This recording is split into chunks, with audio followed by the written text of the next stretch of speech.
কারোর সাথেই কথা বলতে ইচ্ছে করে না, এমন টাইপ মুড এইসব মধ্যরাতে এসে চেঞ্জ হয়ে যায়।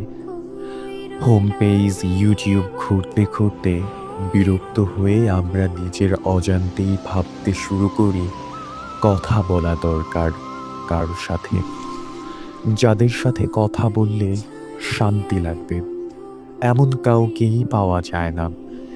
কারোর সাথে যোগাযোগ বন্ধ হয়ে গেছে সেই কবে, কারোর সাথে মান অভিমান এর পর্ব চলে এখনো, কারো খবরই জানা হয় না অনেক দিন ধরে।